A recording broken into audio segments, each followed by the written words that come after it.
Eldgosinu við Sundhnúk lokið að mati vísindamanna. Vinnuflokkar hafa náð að stöðva hrauntungur sem flæddu yfir varnargarðinn við Sýlingarfell. Hátt í 20 frumvörp hafa verið afgreidd sem lög frá Alþingi í dag. Þingfundur stendur enn yfir og ætlunin að ljúka þingstörfum síðar í kvöld. Ríflega helmingur íbúa í borginni Kharkiv í Úkraínu hefur flúið þaðan vegna árásar Rússa. Skólastarfi haldið gangandi neðanjarðar og borgarbúar reyna að gera sitt besta við hörmulegar aðstæður. Þetta hefur breytt lífinu, segir maður sem léttist rúm 40 kíló með hjálp þyngdarstjórnunarlyfja. Sérfræðilæknir segir til mikils að vinna að draga úr ofþyngd, bæði fyrir sjúklinginn og heilbrigðiskerfið. Hafnarfjarðarbær fjármagnar ekki nýja höfn fyrir verkefni á vegum Carbfix. Íbúar eru uggandi vegna verkefnisins og hafa þúsundir skrifað undir mótmæli.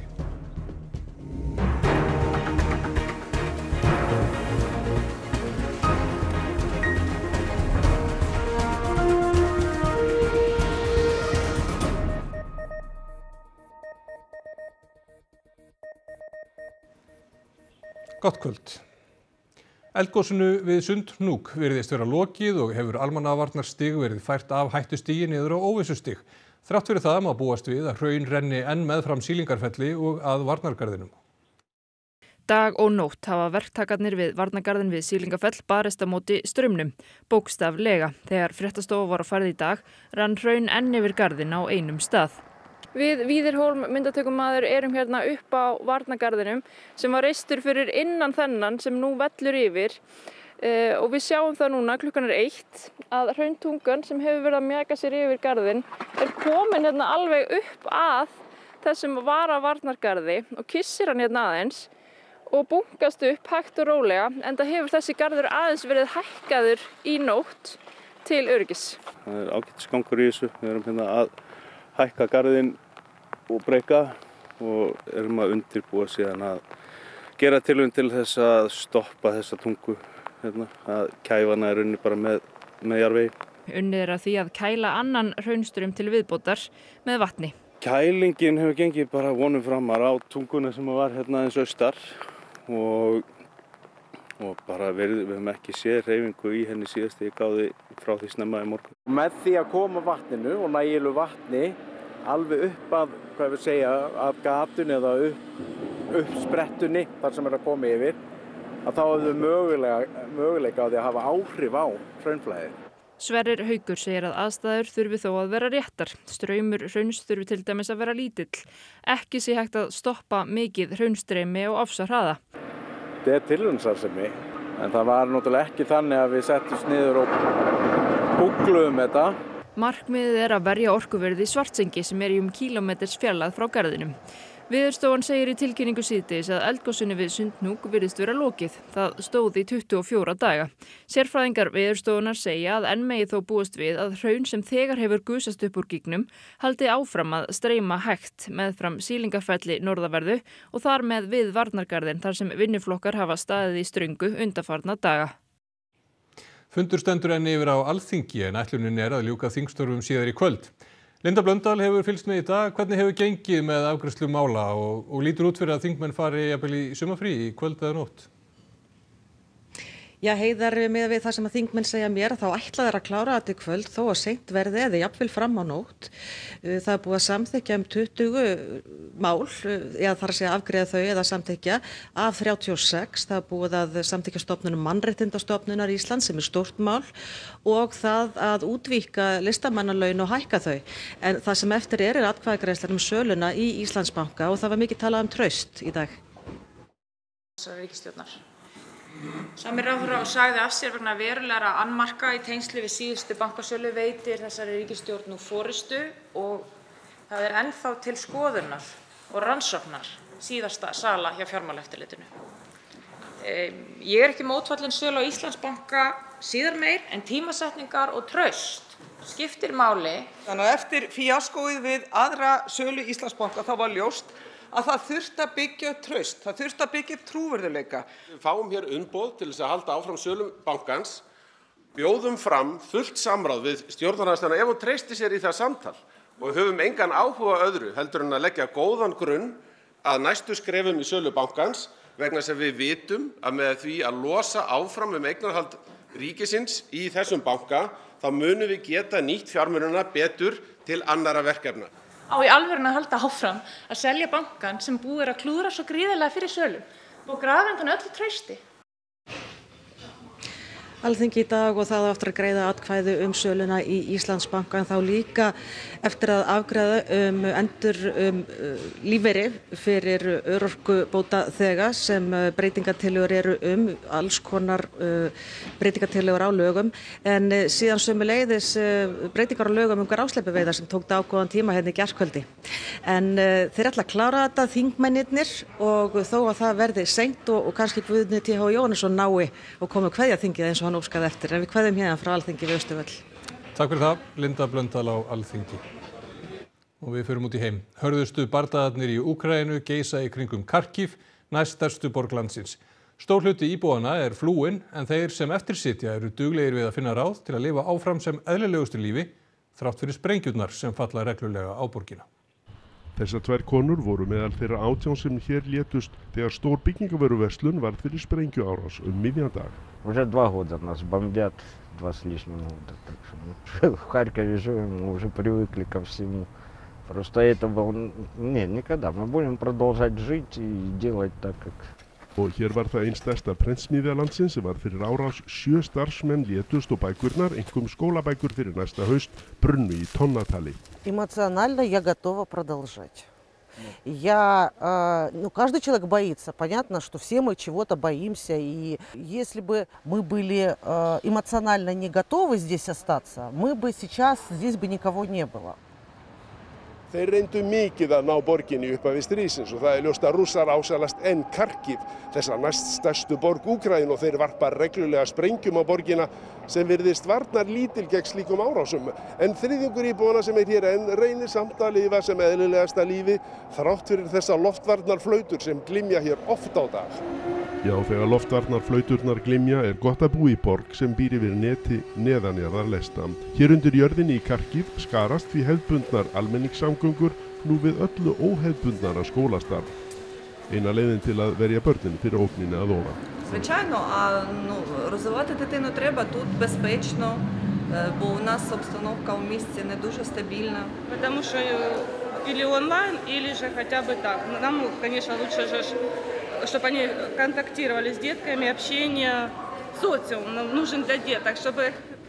Undir Kharkiv nú reknir 5 slíkir skólar við hliðina á jarðlestunum. Enn eitt dæmið það hversu erfitt að brjóta á bak aftur þjóð sem í gegnum söguna hefur þurft að takast á við flestar þær hörmungar sem á eina þjóð verða lagðar. Нравилось, когда ракеты не прилетали. И нравилось, когда в коридоре спали. Матрасы туда найти. Иногда вообще мы хотели идти в фонд-убежище, но это вообще было 30 годов назад. Мы вышли, а там так багно, что я сознание потеряла. Діти мають різний досвід. Вони бачили все, і пожежі, і вибухи. І тому тут, ви бачите, ми створюємо хоч трошечки краєчок дитинства. Óperuhúsið í Kharkiv, þetta ljótasta tákn sovjískar byggingalistar hefur heldur ekki farið varhluta af árásum Rússa. Hurðir og rúður brotnar, en það kemur ekki veg fyrir að óperu aðdáendum fallist hendur, því þeir hafa breytt loftvarnarbyrginu undir húsinu í óperusvið til að setja upp Carmen. Ми зараз граємо виставу тут, в таких умовах, тому що тут перш за все безпечно. Навіть якщо лунає повітряна тривога, глядач може залишатися тут. Вистава буде тривати, мистецтво в Харкові наразі живе і глядач дуже потребує цього мистецтва.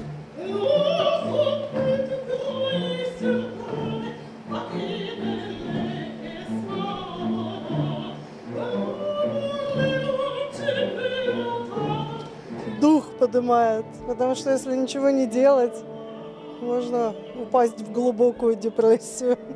Nokkur verðmæt augnablik þar sem hinn glaðlinda Carmen nær að bæja hugsun áhorfenda frá stríðinu sem geisar fyrir ofan. Змінюватися світ і змінюватися війна на мир. Ну а як же?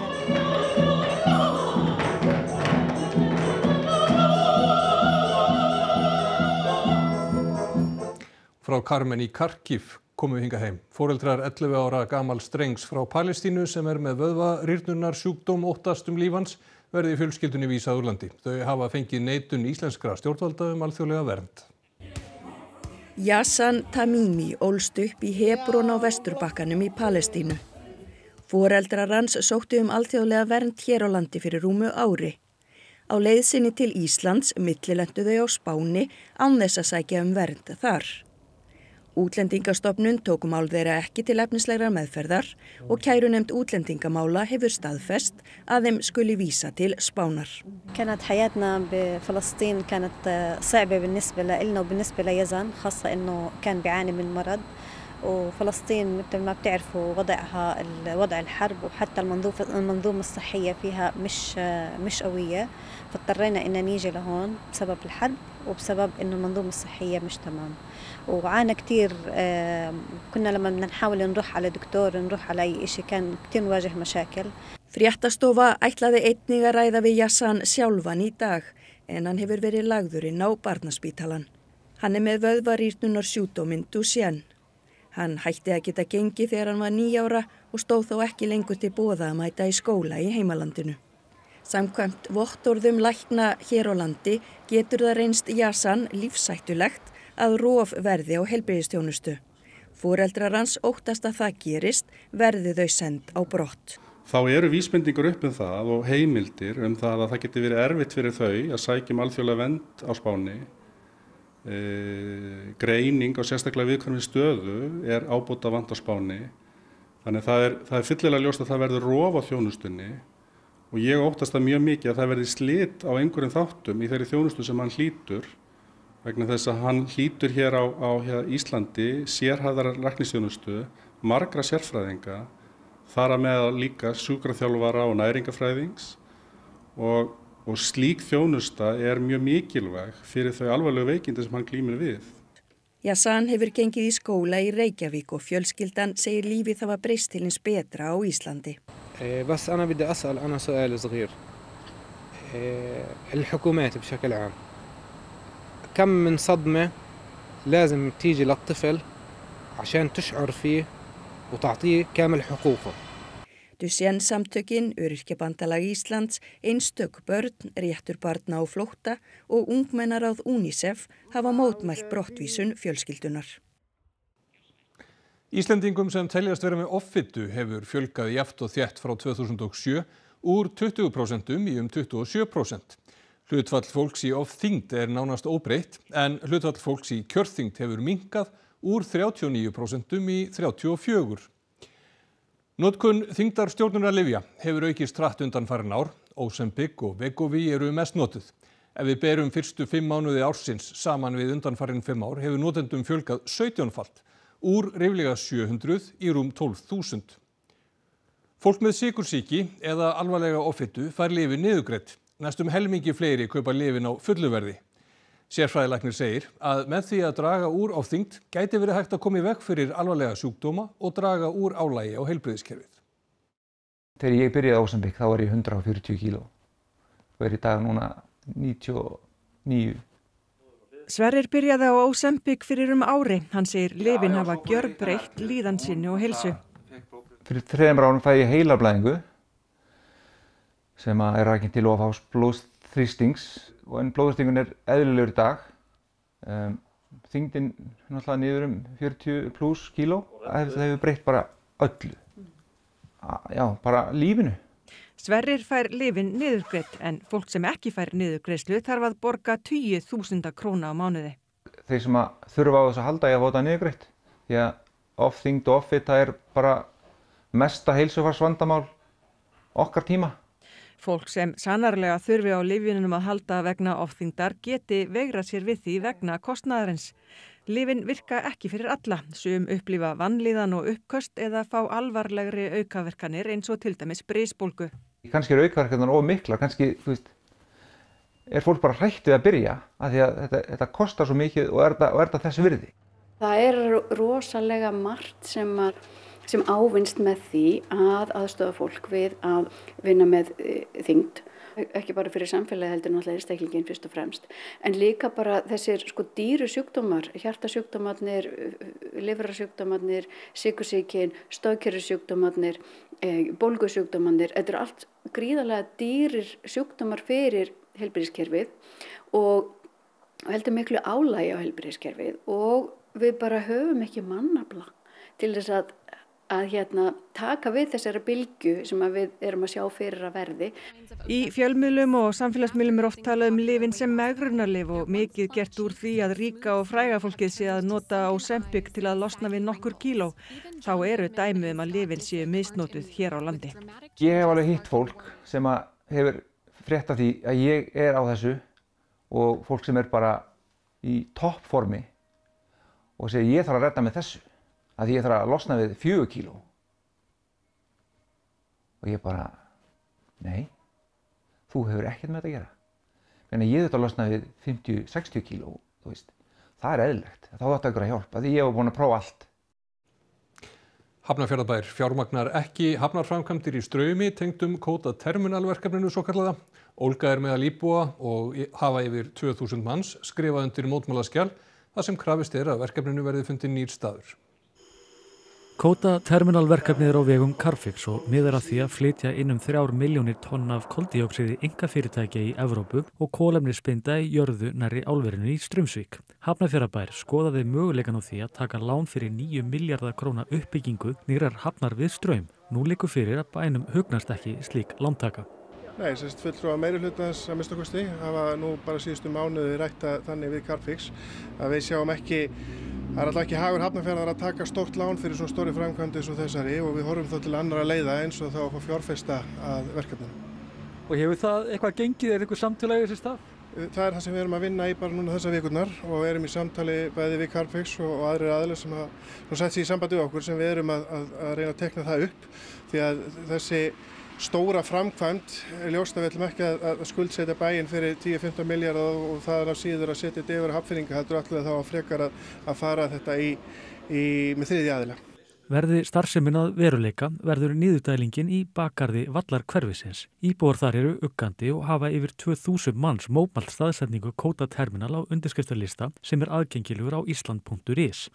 Umhverfismat er til skoðunar, þar má sjá að verkefni getur haft áhrif á vatnsbak tjarna í Grenduvellina, auk þess sem veruleg óvissa UNESCO tjarnir í Straumi sem fylgja flóði og fjöru. Áhyggjur bæjarbúa koma Valdimari ekki á óvart. Þetta er einstakt verkefni í sjálfu sér þó svo að verið unnið að þessu på Hellisheiði, þá er þetta nýtt í þeirri skilningi, þetta er svona nálagt íbúabyggð. Þannig að það er fullkomlega eðlilegt að bæjarbúar hafi áhyggjur og við kjörnir fulltrúar heyrum vel þessar áhyggjur og erum að vinna í umboði bæjarbúa og okkur ber að hlusta auðvitað á þau sjónarmið sem þar koma fram. Íbúar í Húnabyggð og Skagabyggð samþykktu sameiningu sveitarfélaganna tveggja í kosningu sem lauk klukkan 6 í kvöld. Kjörsókn í Skagabyggð var rúm 92%. Alls greiddu 62 af 67 á kjörskrá atkvæði. 47 samþykktu sameiningu en 15 höfnuðu henni. Í Húnabyggð var kjörsókn tæp 40%. Alls greiddu 355 atkvæði en 955 voru á kjörskrá. 317 samþykktu sameiningu en 36 höfnuðu henni. Laxateljarinn í Laugardalsá við Ísafjarðardjúp telur og myndar hvern einasta fisk sem syndir upp ána. Hafrannsóknastofnun vaktar þær ár sem næstar eru fiskeldissvæðum fyrir austan og vestan og grípur til aðgerða þegar vart verður við eldislax. Við erum að telja laxana sem koma upp ána og þeir koma úr hafinu og fara upp í gegnum teljarann og upp í ána. Heba fylgist með teljaranum á sumrin og þrífur myndavélina reglulega svo myndirnar af laxinum séu sem skýrastar. Jú, þeir eru mjög glæsilegir, rosa sprækir. Teljaranum var fyrst komið fyrir í Laugardalsá árið 2018 þegar Hafró fór í átak til að fylgjast með löxum í ám nærri eldissvæðum. Þetta eru sem sagt teljarar sem að telja fiskinn sem fyrir gegn og taka svo myndir á honum, myndband, sem þýðir það að við getum þá séð ef að það eru ytri einkenni á fiskunum vegna eldis, svo sem í lögun á fiskum eða uggum eða þvílíku. Í Laugardalsá er laxastigi og síðasta sumar þegar vart varði eldislax á ferð var hægt að bregðast skjótt við og loka ánni. Ekki síður mikilvægt í þessu er að við erum að vakta í rauninni náttúrulega stofnana líka.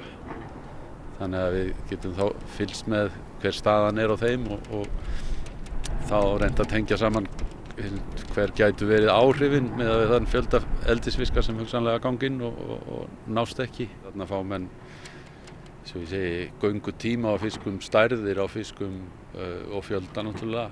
Upplýsingarnar nýtist til framtíðar fyrir sjálfbæra veiði á villtum laxi. Einhvern veginn alltaf gaman þegar vertíðin byrjar á vorin að setja niður teljar og sjá hvað kemur.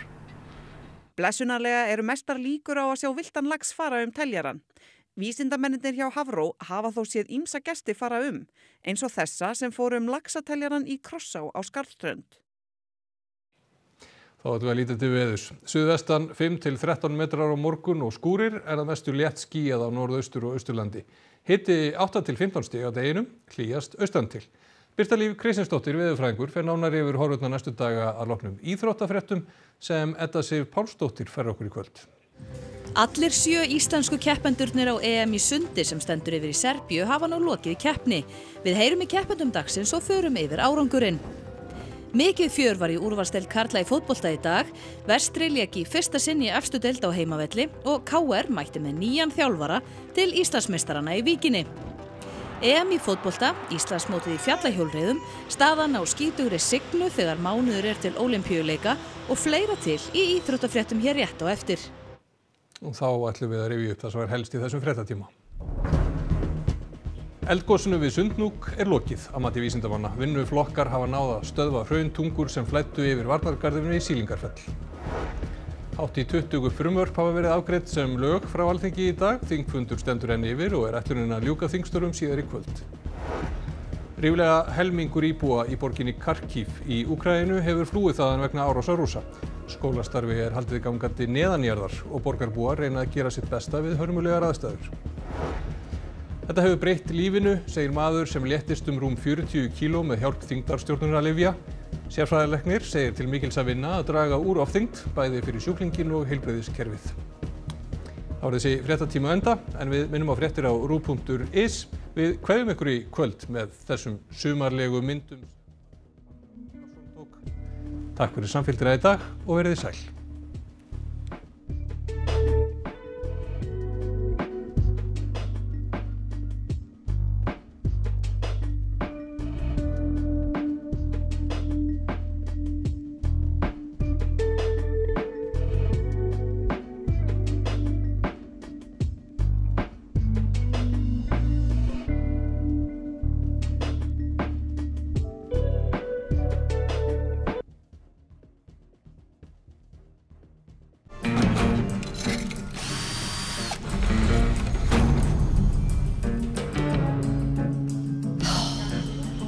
Børn mere, og I må opføre jer efter ansvarsfullt. Leynibruggið, ævintýralegir danskir þættir fyrir alla fjölskylduna nokkra vini sem eru saman í fríi.